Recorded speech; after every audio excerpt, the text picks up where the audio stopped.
All right, graphing.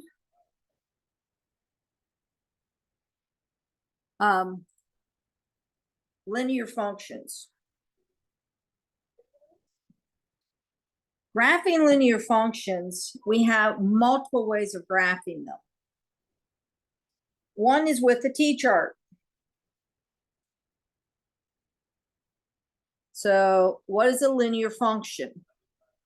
Well, a linear function, I think it's personally easier to see it when you see it in equation form.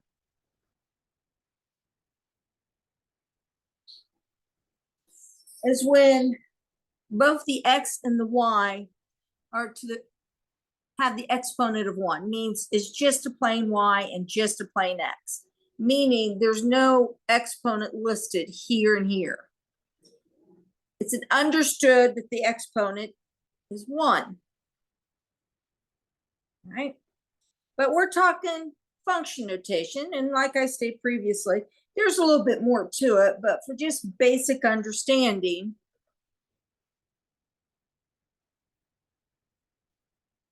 y and the f of x is pretty much the same. There is a more deeper meaning in math on that, because not all equations can be functions, and not all functions are, well, they can be. They're a type of equation. So it's understanding that. So basically, you have your plain function where there's no exponents.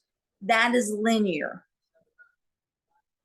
When we start having anything but the power of 1, so I meant to erase.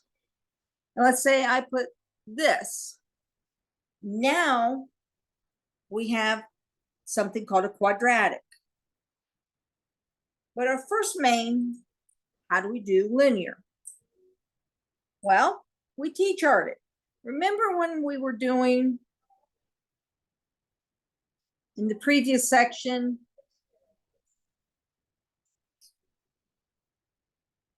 we did f of 2, f of 3, all that. Well, same thing. You get to pick 3 values. I'm going to be honest, I'm going to do negative 1, 0, 1. I was always told to work smarter, not harder. These are very easy numbers to plug in, period. When you have a linear, we do 3. And just like previously, how do I do f of negative 1? That would be the first one. It means the x is negative 1. And I solve for the f of x. Well, that's negative 3 plus 4, which gives me 1. There's 1 point. And these are points on a graph. I'm going to do now for f of 0. 3 times 0 plus 4. Well, 3 times 0 is 0. And 0 plus 4 is 4. Here's my second point. Let's do a third one, which is the f of 1. So you're seeing why it's important to understand the function notation that we went through last time. But now we're starting to apply it. Well, 3 times 1 is 3, plus 4 is 7. So there are 3 points on the graph that make up the line. Okay?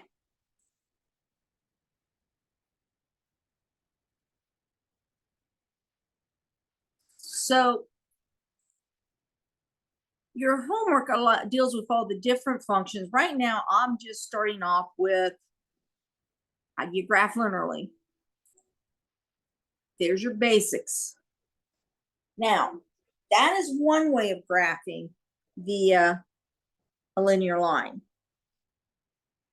Let's talk another. And it's the slope intercept method. Now, please understand, mathematicians, we save our creativity for the math and not so much naming stuff. So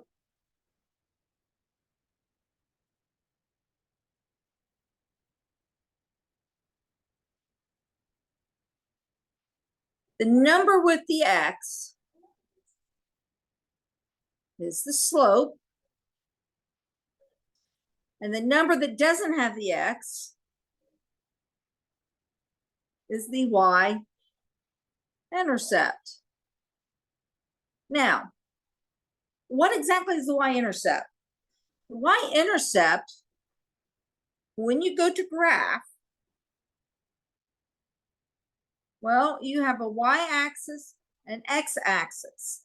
The y-intercept is where the line will cross the y-axis someplace. So in this case, number 4 would be, positive 4 would be 4 up. 1, 2, 3, 4. Right there, well, I'm making the dot, lousy dot, would be where the y-intercept falls. If it's negative, it goes down. Now, a slope, we prefer fractions because a slope is, what is it? It's rise over run. So how do we make 3 into a fraction? Don't overthink it. We slap it over 1. So my slope of 3 is 3 over 1. So that means I'm going to go up 3, right 1. It's positive. If it was negative, I would go down 3, right 1. Now, we can reverse it. If I go up and right, if I want to do it the opposite direction, still remain positive, I would go down and left. That confuses. So I always tell students, you have problems graphing, keep it simple. Up or down is positive or negative, always to the right. Seems to help. But you can do reverse directions. And when you do, it's total reverse. What should be up and right would be down and left. Hear it? So let's look at another one. If I have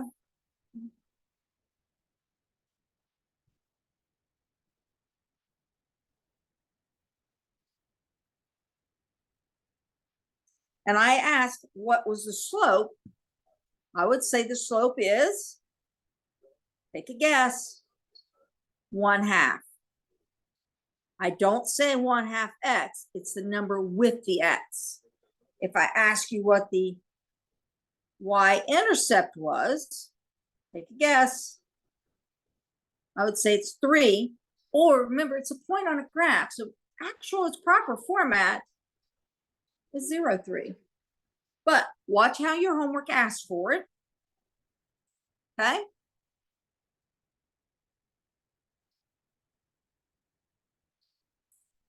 Most of your homework, though, is asking, what is the slope? Now, what happens when we don't have this in the slope-intercept form? Sometimes we have our equations in standard form.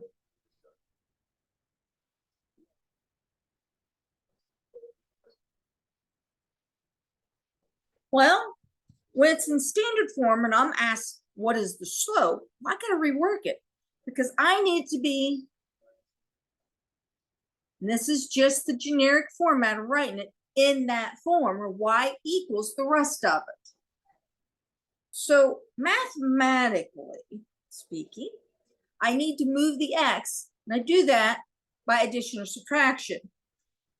Now, visually, because let's face it, not all of us are math people, I'm going to move this over here. And when I do that, it goes and changes signs.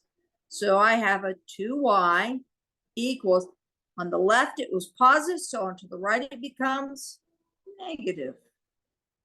That's visually what's happening. Now, to pay homage to the great math gods, let's do it mathematically. I have a positive 6, so to move it, that means I need to subtract it.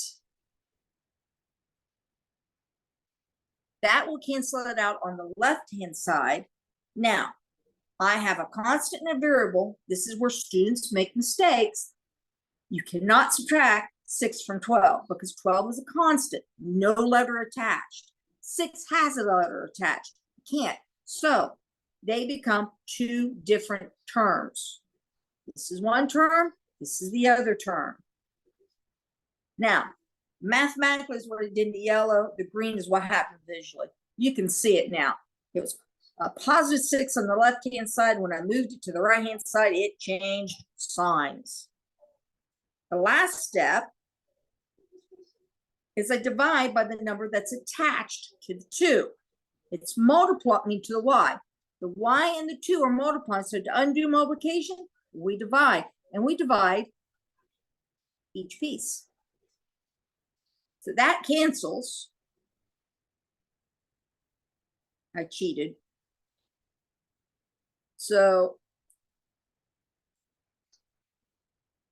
I better not. So the 2's cancel, leaving you the y. Negative 6 divided by 2 gives me a negative 3. And 12 divided by 2 gives me a 6. Now, if I ask you what the slope is, you can say it is negative 3. And what's the y-intercept? It's 6. When it was in its standard form up top in the blue, it was kind of hard to see that. But we moved things around a little bit and we got it to pop into proper form. Okay? Now, with that being said, I'm going to show the next method of how we like to graph. And it's by identifying something called the intercepts. I already talked about y-intercepts. What is exactly is an intercept? Well, an intercept is when the graph of the line crosses an axis. And for it to cross an axis, that means one value has to be 0. So if you're looking at a y-intercept, x equals 0. If you're looking at an x-intercept, the y equals 0. So it's the opposite one. So to find the intercepts, this is another method of graphing, is we find the x and the y-intercept. And the first thing we do, we plug in 0 for x. And we solve for y.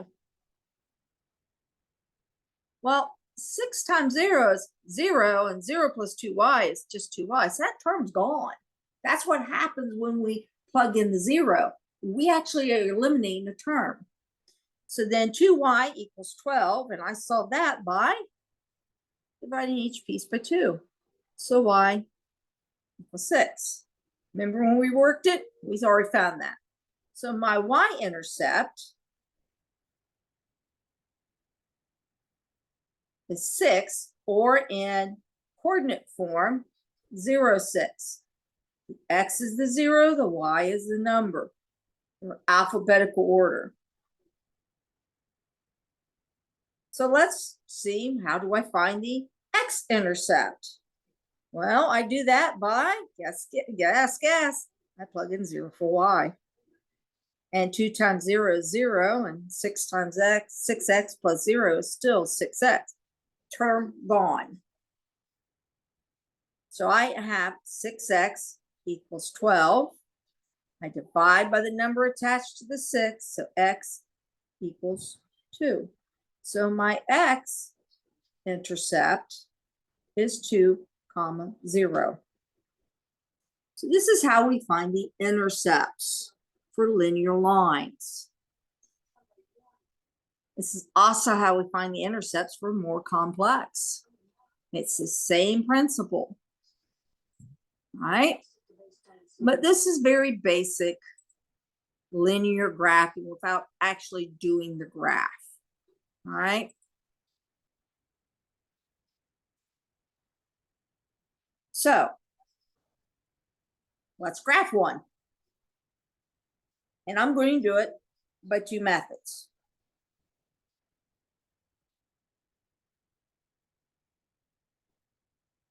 I'm going to start out with 8x minus 5y equals 40. Well, if I want to do it in the slope-intercept method, remember, I got to make it look like y equals mx plus b, so I got to move the x. Mathematically, I subtract it. Visually, what happens again? It moves from the left side to the right side and changes signs. Nobody disappeared. Last step, divide by the number with the y. And I end up with y equals a negative over a negative is a positive. And remember, slopes we like as fractions. Positive divided by negative is a negative. 40 divided by 5 is 8. So to graph this with the slope-intercept method,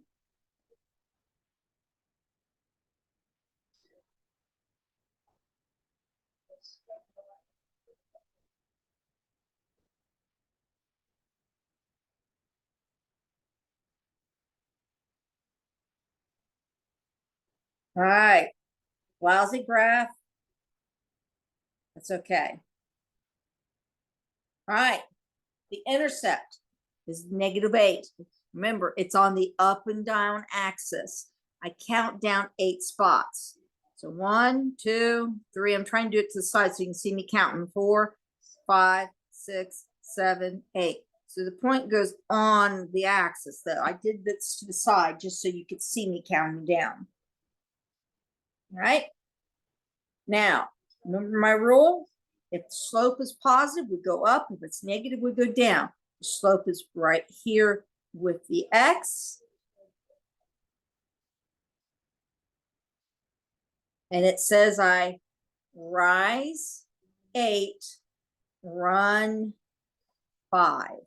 So I go up 8, right 5. So going up 8, I'm going to again count to the side just so you can see me counting. 1, 2, 3, 4, 5, 6, 7, 8. Then I go to the right. Now I do have to do this. 1, 2, 3, 4, 5. That goes right there. And there is my line by slope-intercept. Slope-intercept tends to be the most preferred because most of the time all we gotta do is count. All right, that's one way.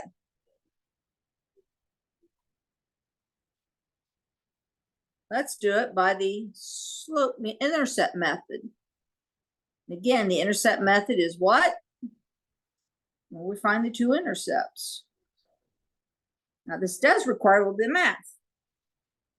So we basically do a t-chart. We'll do a 0 for the x. That means I plug in 0 for x.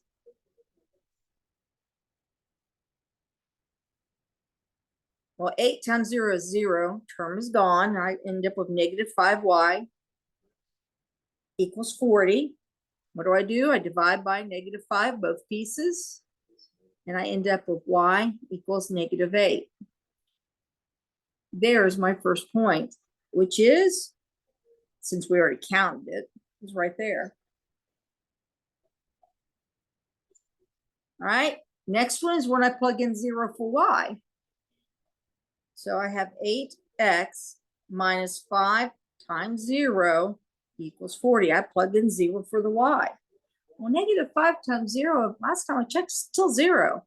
Term is gone. So I'm left with 8x equals 40.